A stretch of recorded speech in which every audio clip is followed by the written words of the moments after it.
ఇవాళైతే పప్పు అయితే వేయించేసుకున్నాను, కందిపప్పు వేయించుకున్నాను, అలాగే శనగపప్పు కూడా వేయించుకున్నాను. కందిపప్పు ఎక్కువ ఉండాలి, శనగపప్పు కొంచెం తక్కువ ఉండాలి. ఆ రెండు కలిపి వేయించేసుకున్నాక ఎక్కువ పచ్చిమిరపకాయలు వేసుకున్నాను, తగినన్ని నీళ్లు పోసుకున్నాను, ఉల్లిపాయ ముక్కలు వేసేసుకున్నాను. ఇప్పుడు పొనగంటి బచ్చలి రెండు కలిపి వేసినాను. ఇది ఇంట్లో హార్వెస్ట్ చేసినది.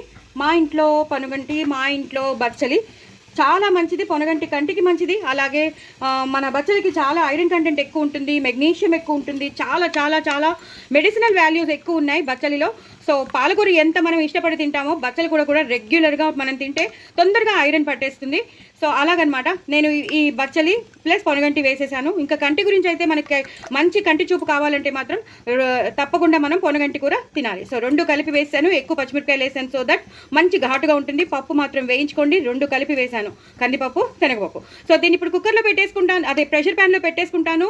ఇది 2-3 కూతులు వచ్చేసాక బంద్ చేసేసాక పోపు వేసేటప్పుడు మీకు చూపిస్తాను. ఇలా పసుపు వేసేసుకోండి, కొంచెం కారం వేసేసుకోండి, అయిపోయింది. ఇంకేం వేయక్కర్లేదు. పోపులో మాత్రం వెల్లుల్లిపాయ పోపు పెట్టుకుని మనం చేసుకోవచ్చు. చక్కగా ఉడికిపోయింది. ఇప్పుడు కొంచెం జీలకర్ర ధనియాల పొడి వేసేద్దాం, అలాగే కొంచెం ఆవాల మెంతుల పొడి వేసేద్దాం, అలాగే చిత్తగొట్టిన వెల్లుల్లిపాయలు కూడా వేసేద్దాం, అలాగే పచ్చిమిరపకాయలు.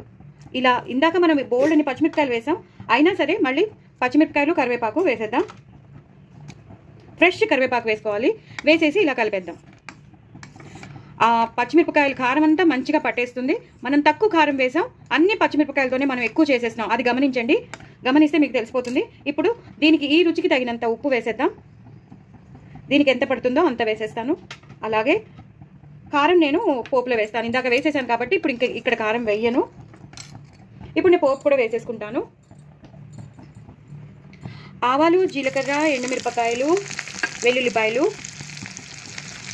బాగా వేగాలి.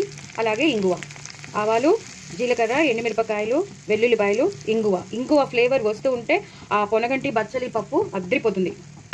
వేసేసుకుని ఇప్పుడు బాగా వేగిపోయింది కదా, ఇప్పుడు కొంచెం కారం. నేను ఎప్పుడు పప్పుల్లో ఇలాగే వేస్తాను. సో చాలా చాలా బాగుంటుంది అలా చేస్తే. ఒకసారి మీరు ట్రై చేసి చూడండి, అద్రిపోతుంది. ఆ కారం అంతా ఆ పోపులోకి వెళ్ళి ఆ ఇంగు ఫ్లేవర్ అంతా పట్టేసి ఆ కారం సూపర్ అయిపోతుంది. ఇప్పుడు మెల్లిగా దీన్ని మనం ట్రాన్స్ఫర్ చేసేసుకుందాం ఇందులోకి. అంతేనండి, పప్పు అయిపోయింది. చాలా చాలా టేస్టీ అయిన పప్పు మీకు రెడీ అయిపోతుంది. చూడండి ఎంత బాగుందో. చక్కగా బచ్చలు కూడా అలాగే పొనగంటి రెండు కలిపేశాను. లాస్ట్లో మాత్రం కొంచెం కొత్తిమీర అలాగే కరివేపాకుతో గార్నిష్ చేసేసుకుంటే మీకు టేస్టీ పప్పు మీకు రెడీ అయిపోతుంది. ఎంతో బాగుంటుంది. మధ్యలోకి శనగపప్పు వస్తూ ఉంటుంది, అలాగే వెల్లుల్లిపాయలు వస్తూ ఉంటాయి, ఆ ఇంగువ పోపు, ఆ ఎండుమిరపకాయలు, ఆ పచ్చిమిరపకాయలు ఫ్లేవర్ అంతా పట్టేస్తుంది, కారం కూడా పట్టేస్తుంది. సూపర్ ఉంటుంది. మరి ఇంకెందుకు ఆలస్యం, తప్పకుండా చేసుకోండి. ఇలాగే ఉండాలి, ఈ కన్సిస్టెన్సీలోనే ఉండాలి. ఇలా బద్దలుగా ఉండి కలుపుకుంటేనే బాగుంటుంది. ఓకేనా? తప్పకుండా చేసుకోండి, ఎంజాయ్ చేయండి. బాయ్ అండి.